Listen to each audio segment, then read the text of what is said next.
there's this other kind of the problem of evil, and that's the kind that you're expressing there, I think. It's more connected to that kind. And it's called the evidential problem of evil, or sometimes the probabilistic version of the problem of evil. And in this kind of argument, an atheist might say, well, okay, it might not be logically incompatible to believe that God exists and evil exists, but it is just unlikely. It's probably not true that God exists, given the level and quality of evil in the world. So given how much evil there is, and the kind of evil and suffering that exists, God's existence is just unlikely. That's what an atheist might respond in that way. And that's a different kind of argument. You're not saying that the existence of evil and God are logically incompatible. You are saying that the kind of evil and the amount of evil is just of the kind of degree, such a degree that God's existence is improbable. So in those kinds of examples, why does Bambi die in a forest fire?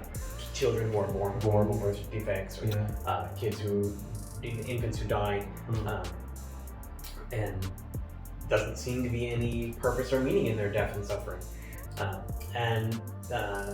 That is a deep question. And as I said at the beginning, this is the most formidable objection to Christian theism is the problem of evil. It's not a simple problem. So while I think it's important that we are able to analyze it philosophically and able to kind of break it down and pick it apart and see if we can respond to the objections that the problem of evil raises, I don't want to make it seem like it's not a serious problem, or make it seem like it's just easy, or those are silly objections. No, these are genuine problems. The problem of evil is serious. How we reconcile the goodness and power of God with the existence and quality and kind of evil in the world is really a serious problem. It's not simple. But on the philosophical side, I think, again, that there are good ways of addressing the evidential problem of evil. And I'll take from a couple of different directions here, but one way to start is to recognize that God probably has motives and reasons that we have no access to. That it seems obvious that conceiving of a God who is all-powerful and all-knowing and all-loving, that God would have motives and reasons and a capacity for seeing all of the intricate pieces of the world that he's creating and thinking about the outcome that he intends for world history, and that we would want to admit, I think, that we just aren't in a place to be able to claim that we know when a particular instance of evil is meaningless or whether it serves God's purpose or not. It doesn't seem like we should claim for ourselves that kind of knowledge. I might feel that way when it's my own child suffering or when something bad happens to me. What good could possibly come out of this? But I would also, hopefully, in a more sober moment, be able to recognize, have the kind of humility to say that I'm not in a position to know whether God has sufficient reasons for allowing the kind of evil or suffering that we actually see in the world. So that's one direction that I would want to take in responding to the evidential problem of evil, appealing to epistemic humility, that we don't want to claim for ourselves too much in terms of knowing or presuming what motives God could have for allowing any particular instance of evil. We probably don't know why God might allow a particular instance of evil. God can see all of the consequences and all of the results and all of the impact generations from now, the impact of that one event, the death of a child, or of a deer in the woods. And we can't see those things. Our vision is so much more limited. So what I want to do as a Christian is not just respond or think about it in a philosophical sense, but also to ask what God actually does tell us about suffering and evil. And We have the benefit of the Word of God, of the Bible as Christians, and I think the Bible does give us a good sense of how He's using suffering and evil in the world. It doesn't answer for us in sort of philosophical language why evil exists, but we do have some really good, deep lessons about suffering and evil in the Bible.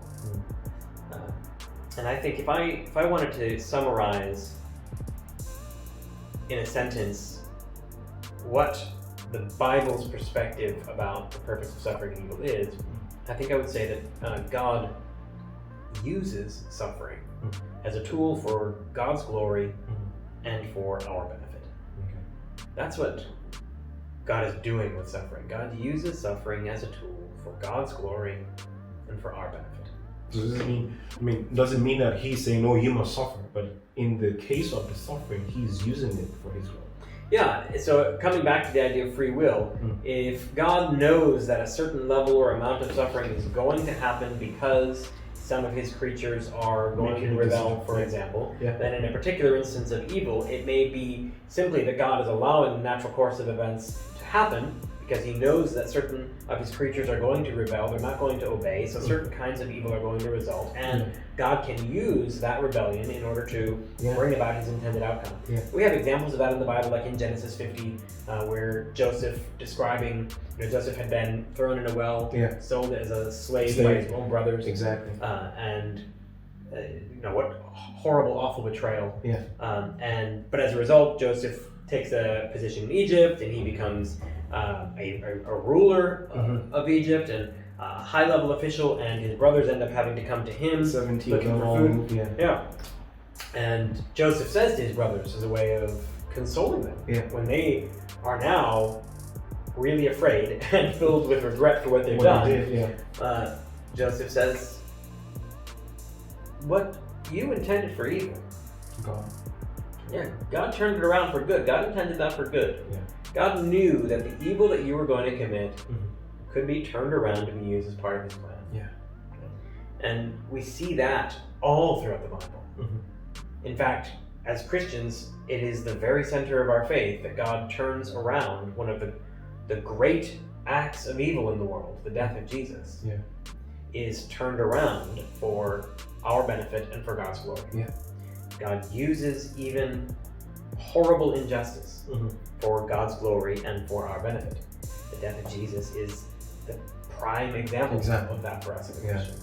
But I think we see that all throughout the Bible, from Genesis to Revelation, that theme that God uses suffering and evil as a tool for God's glory and for our benefit. So, if we got time, we can take an example from Job. The example of Job is a really powerful one, and part of the reason why Job was written, it seems, was to answer questions about this. There seems to be in Job a response to a kind of theology that we can call retribution theology. A popular theology apparently in Job's day, or whenever Job was written, and it continues to be popular in church circles today, the idea that if you do well, God will bless you, and if you do badly, God will punish you. So if I see somebody who's really rich and healthy, then it means God is blessing them. And it must be that they're really good. And if somebody is suffering or poor or they're sick, then it must mean that they have sinned. They've committed some evil to deserve that. And that's retribution theology. That is not true. It's really bad theology. The Bible makes it really clear that what's going on is so much more complex than that. The death of Jesus itself, of course, should be enough to show that that's not the case. But there are still Christians who appeal to that kind of retribution theology. For a large part of Africa, most people believe that way. I mean, if you're righteous enough, if you commit to God enough, then you're going to get blessed. And most of the times, the result for blessing is money, material things. It's just not the case. Of course, the Bible just gives us example after example after example of that not being the case. There's something more complex going on. That evil is a different kind of thing than just a straight up direct punishment for disobedience in this life. It's woven through the fabric of creation in such a way that while this world exists in its current state, evil is inescapable. And yet, God is bringing about a state eventually in which evil will be no more. Evil is temporary, but it's an inescapable reality right now. It's an inescapable reality for the righteous and for the unrighteous. For the righteous, So, the example of Job is just that kind of example. It's an example of a really righteous man. The Bible describes Job in the kind of positive language that is not used for any other person in the Bible. Job is blameless and upright.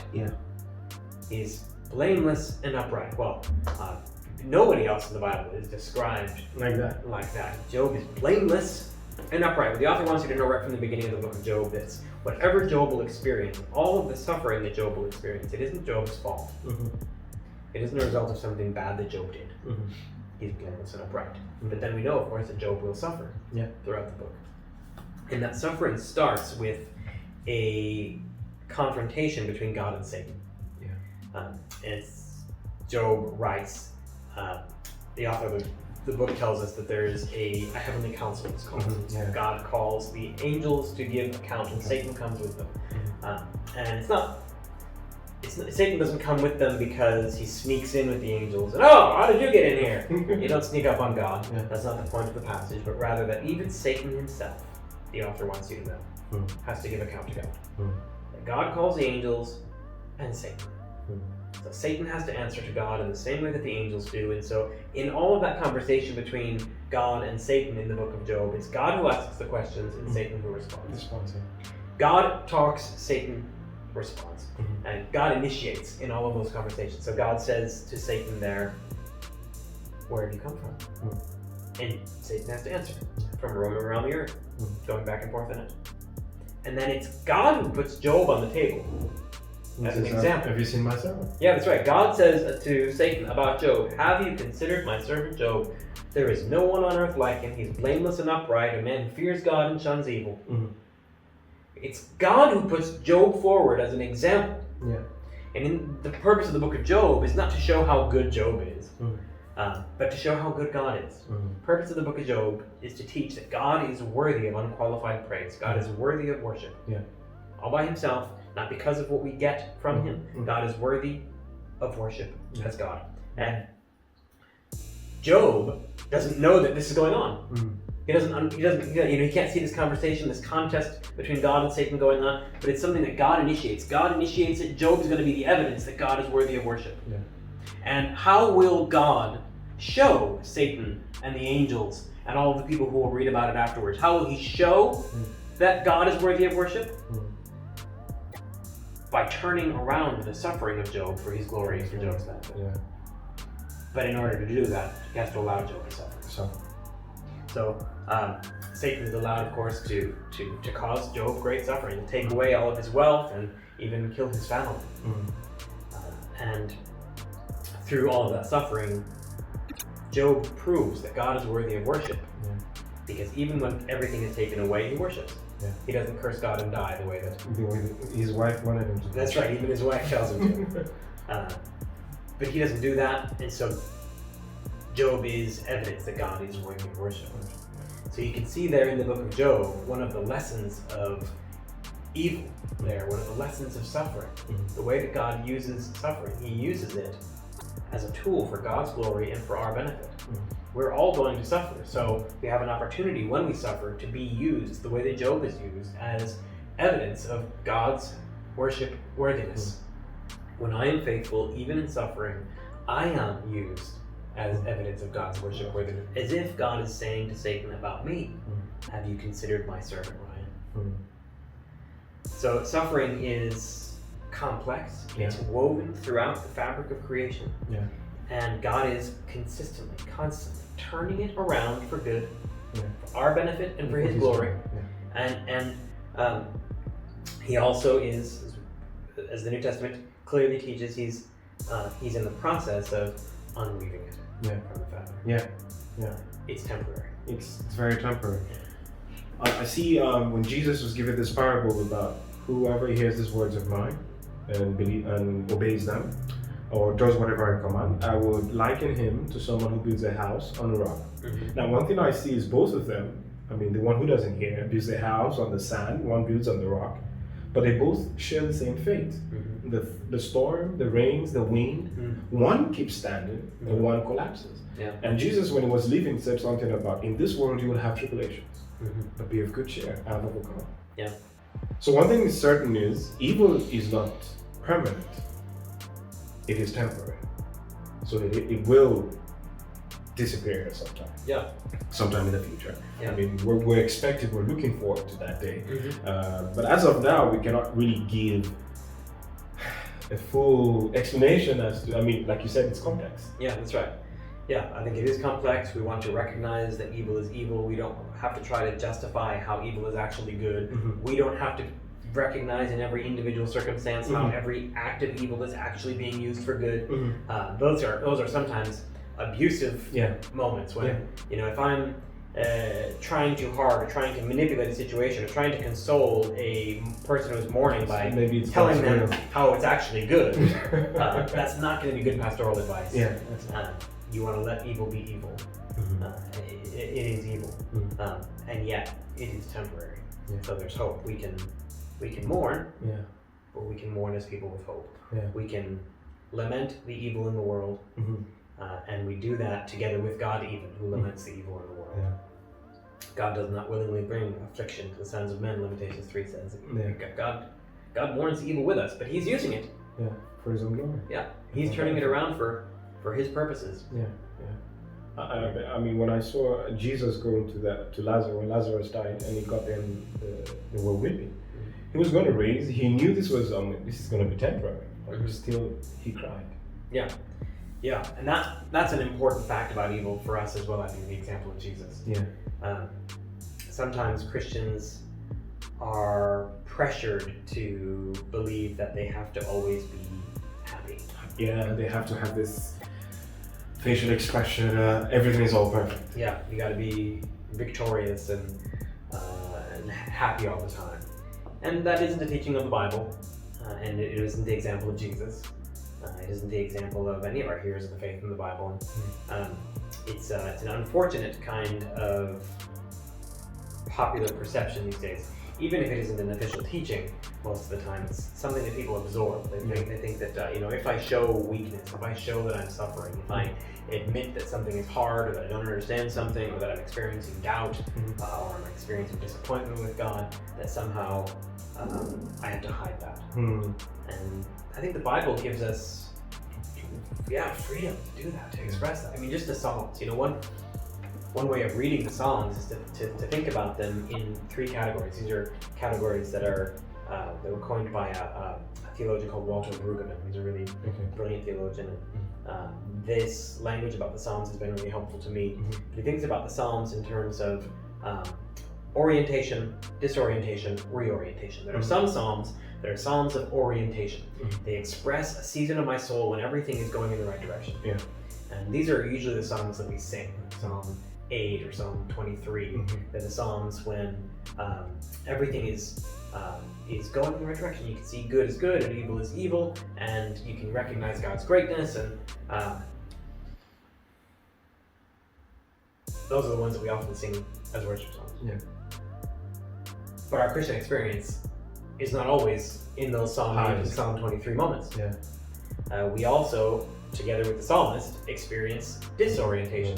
Seasons in our spiritual life when it doesn't make sense, when things aren't clear, when it's not obvious why a particular thing is happening, or where good and evil are, and where God is in the midst of the situation that I'm in. David experiences, and the other psalmists experience those kinds of moments. So you have Psalm 23, the Lord is my shepherd, but the psalm right before it, Psalm 22, my God, why have you forsaken me?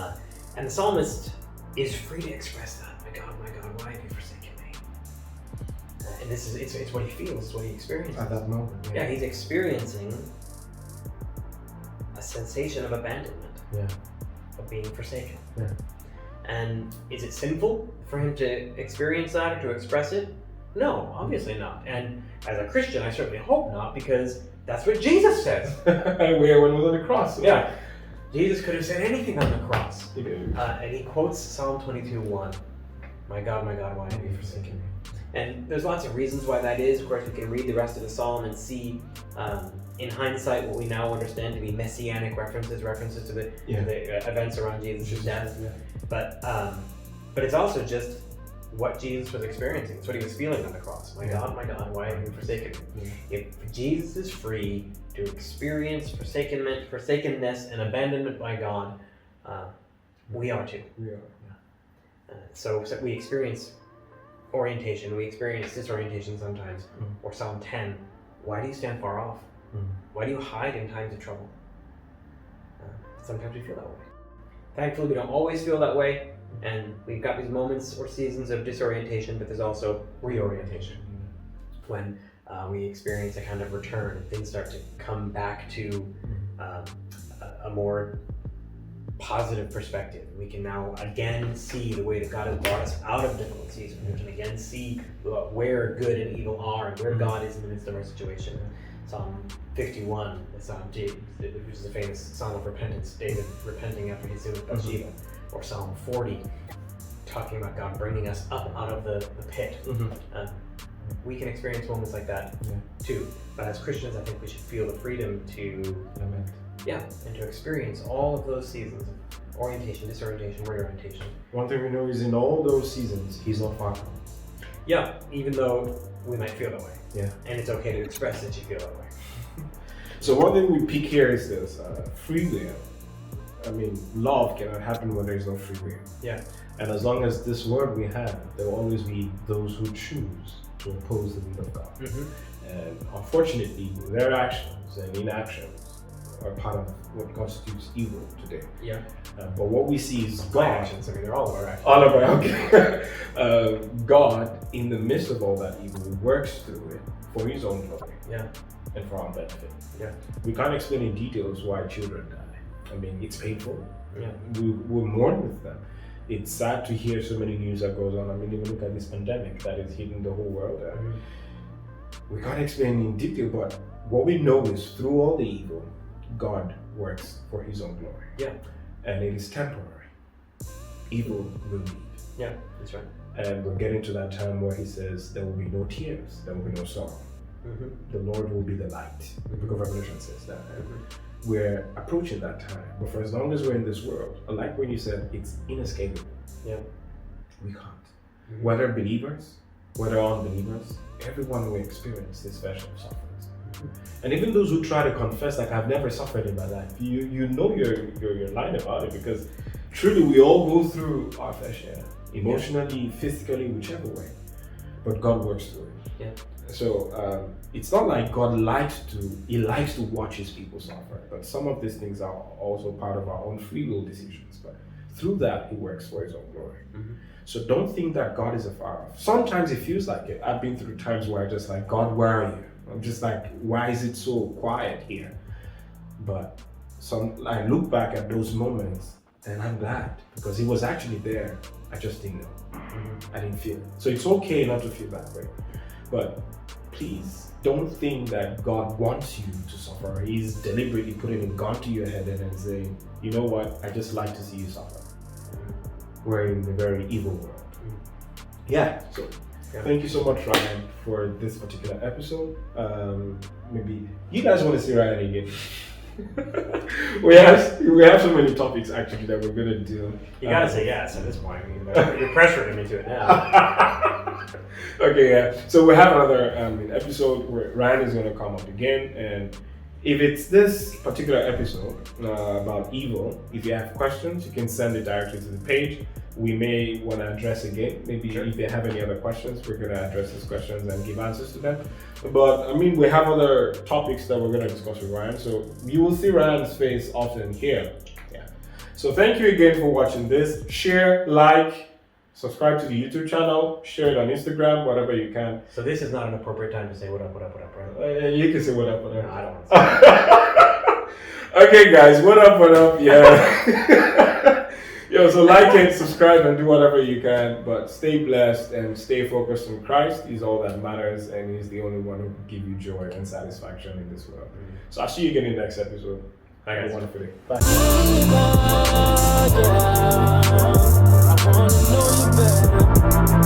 wanna know you better. try.